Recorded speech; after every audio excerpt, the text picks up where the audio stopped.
Saludos y bienvenidos a este espacio en el cual vamos a compartir el tema concerniente a los profetas en el Antiguo Testamento y también el exilio y el retorno de parte del pueblo de Israel una vez que en determinado momento de la historia, por tanto pecado, se apartaron de Dios. Vamos a comenzar poniéndonos en la presencia del Todopoderoso, en el nombre del Padre, del Hijo y del Espíritu Santo. Amén. Bendito y amado Dios, primeramente te agradecemos por esta oportunidad de vida y también te pido perdón por las ofensas cometidas hasta hoy, por la falta de perseverancia, por la falta de poner en práctica lo que nos has enseñado tantas veces. Y en esta oportunidad te pido de todo corazón que el mensaje preparado para este momento sea eficaz para nuestra santificación.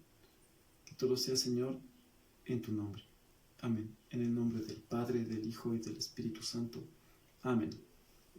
El tema concerniente a los profetas tiene como núcleo algo que también a nosotros nos debe identificar como cristianos, y es el llamado de parte de Dios. Un profeta es un hombre, un ser humano, una persona que ha sido llamada por Dios con un objetivo en particular: ser su portavoz en este mundo. Hay que destacar varios aspectos relevantes. Los aspectos que caracterizan a un profeta. El primero de ellos es el llamado hecho por Dios. Segundo, el anuncio que debe hacer de parte de Dios. Tercero, los profetas tienen que recordar a los demás la alianza hecha con Dios. Cuarto punto, denuncian el pecado. Quinto, anuncian un castigo, según el caso. Y sexto, profetizan esperanza. Este último punto es de gran interés, ya que no tiene sentido exhortar a la conversión si no hay un propósito firme y por ende la esperanza que ya se mencionó. Esa esperanza que tiene que empujar a las personas que escuchan esa palabra a reaccionar de una vez por todas y poner en práctica lo que Dios ha enseñado.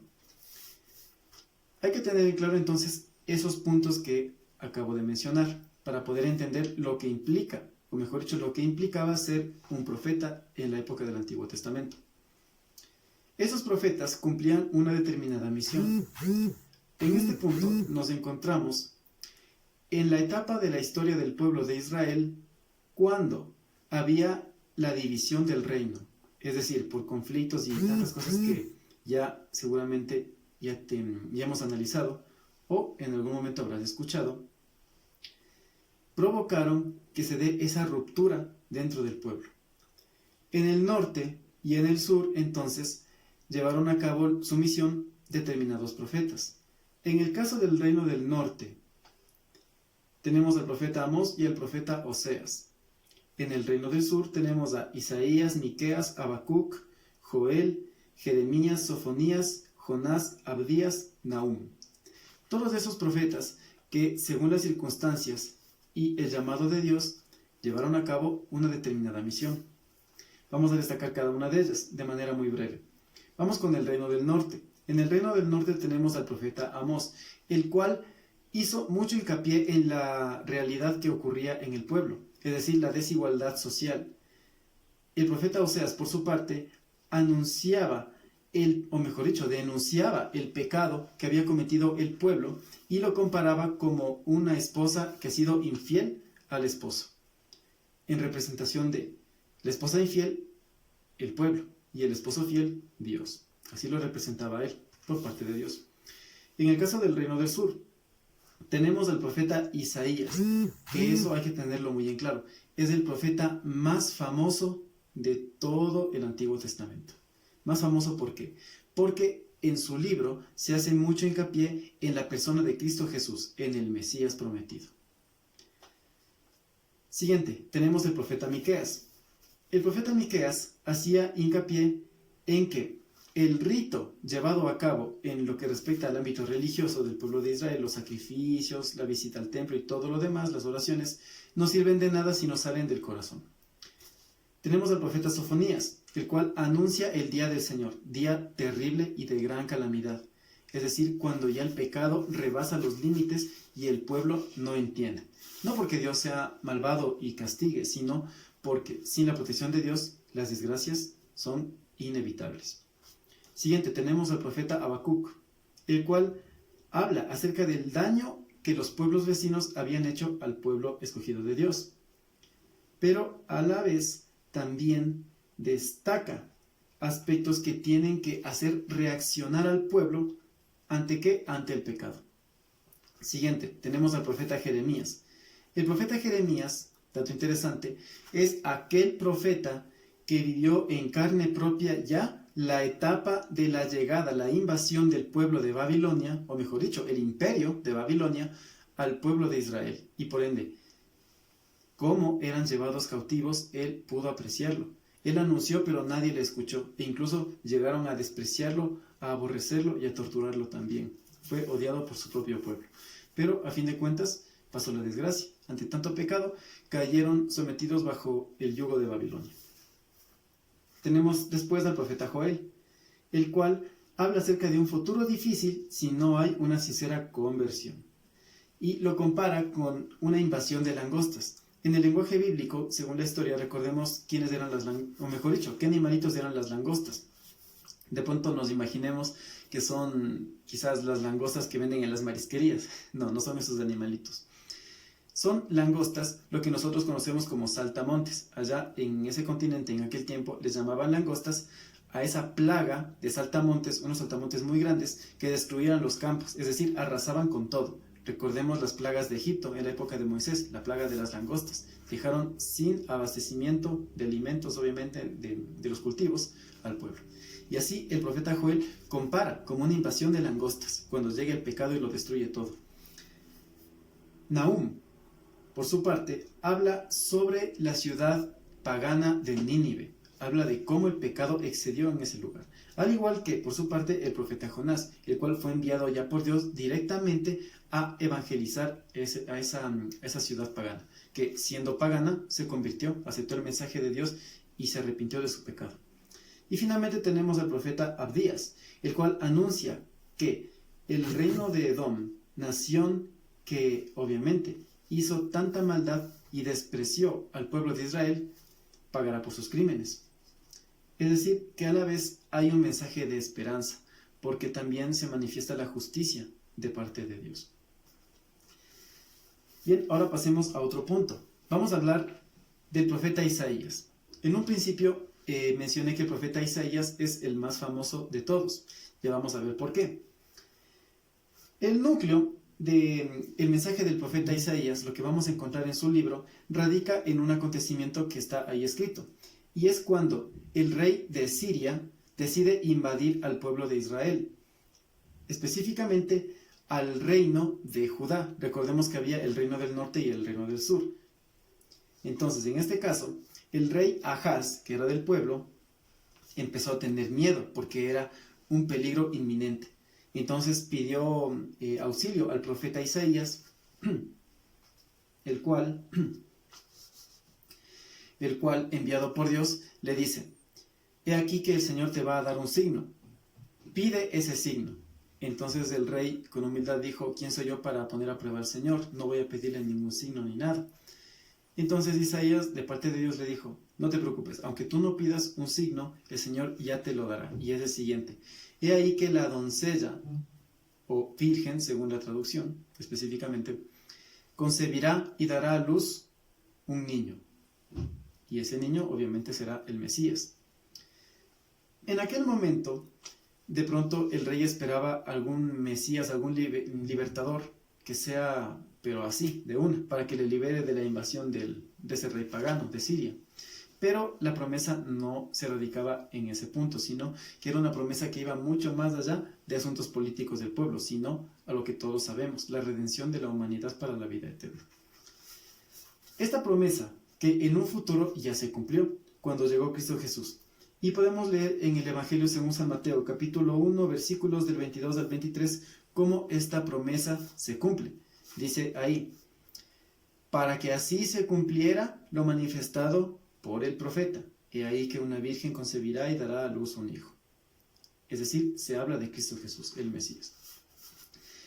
Ahora bien, pasando a otro pequeño aspecto dentro del análisis del profeta Isaías, tenemos lo que se conoce como los cánticos del siervo. ese siervo que es ni más ni menos que Cristo Jesús. Los cánticos del siervo. Tenemos 4 en total. Primero, hay la presentación del siervo, en el capítulo 42, versículos del 1 al 7, en donde manifiesta que es elegido por Dios y tiene mucha humildad, el cual a su vez ejerce sus actividades sin ningún tipo de violencia, como lo hizo Cristo Jesús, predicando el amor. Segundo cántico es el que habla de la misión del siervo, en el capítulo 49, versículos del 1 al 9, en donde el siervo explica su llamado desde el seno materno y no solo para liberar al pueblo de Israel, sino a todas las naciones, es decir, lo que hizo Cristo Jesús.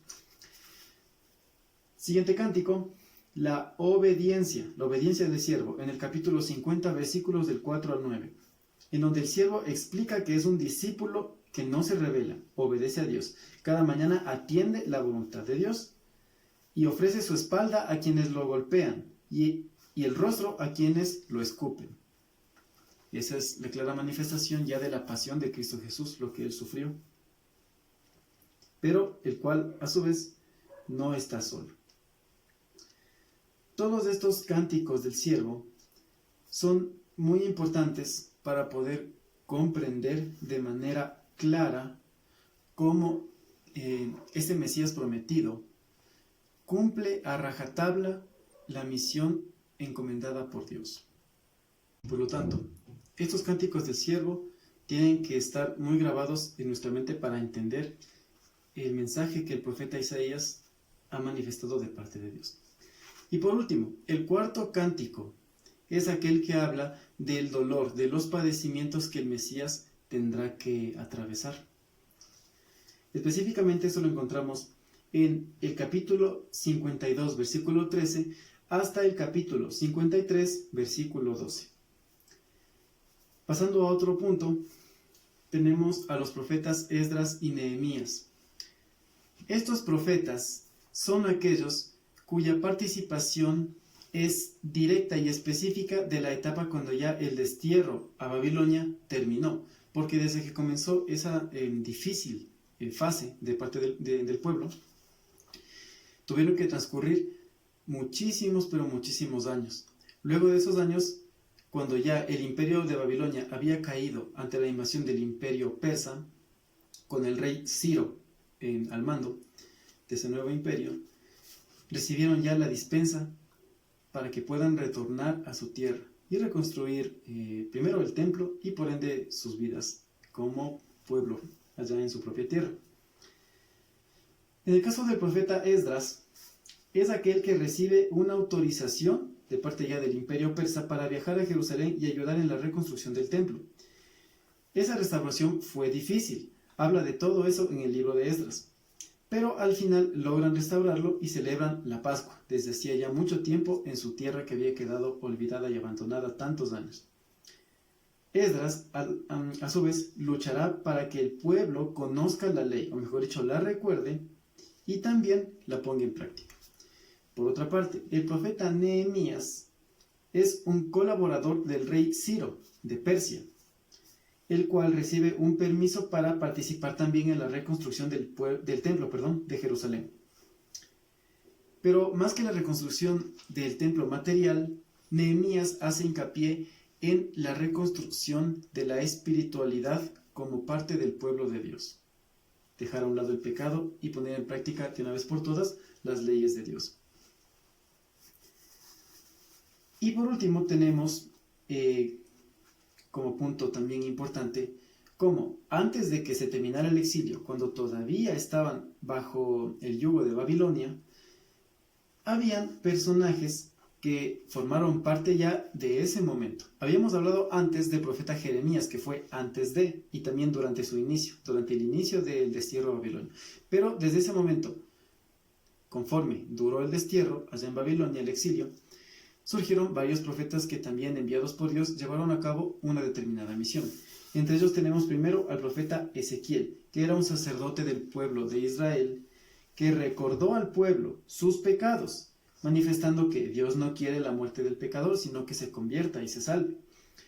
A la vez anuncia que habrá un nuevo templo y también va mucho más allá.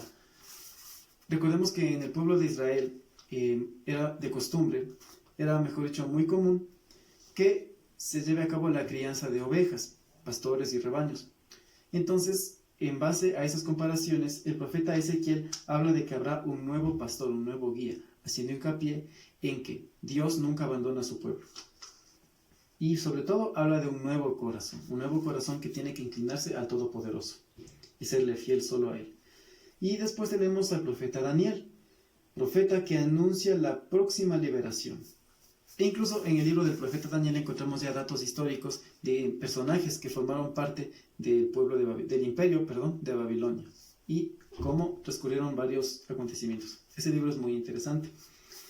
Y por último, luego de que ya se ha dado el retorno definitivo para la reconstrucción del templo, participan los profetas Ageo, Zacarías y Malaquías. El profeta Ageo habla de no abandonar la reconstrucción del templo. Es algo muy similar a lo que manifestaron Esdras y Nehemías. Zacarías, por su parte, promete la reconstrucción del templo. Y Malaquías, como dato interesante, Malaquías es el último de los profetas del Antiguo Testamento. Él, por su parte, ya no hace hincapié en el aspecto del templo de Jerusalén, sino en la venida del Mesías, es decir, que ya está próxima a llegar en aquel tiempo. Además, reprocha al pueblo su tibieza y sus pecados. Dice también que el Mesías vendrá precedido de un precursor. Recordemos quién era ese precursor, la voz que clama en el desierto, el profeta conocido en el pueblo como Juan Bautista. Anuncia que habrá también un nuevo sacrificio que caracterizará a la nueva y eterna alianza. Recordemos esa nueva alianza, ¿cuál es? La que fue creada, instituida y sellada por Cristo Jesús con su sangre. Finalmente vamos entonces a compartir las preguntas para que en casa las desarrollen. Primero, ¿quién es el profeta más famoso del Antiguo Testamento y por qué? Segundo, ¿cuántos y cuáles profetas pertenecían al reino del norte y al reino del sur? 3. ¿Cuál profeta vivió en carne propia la llegada de la opresión babilónica y el comienzo del destierro? Cuarto, enumere los 4 cánticos del siervo, según el profeta Isaías. Y quinto, ¿quién fue el último profeta del Antiguo Testamento y sobre qué habló principalmente? Entonces, bien, con estas 5 preguntas van ustedes a analizar de mejor manera y a aprender, a retroalimentar lo que hemos compartido hoy. Vamos a ponernos pues en la presencia de Dios para despedirnos, en el nombre del Padre, del Hijo y del Espíritu Santo. Amén. Amadísimo Señor, te agradecemos por esta nueva oportunidad que nos has dado.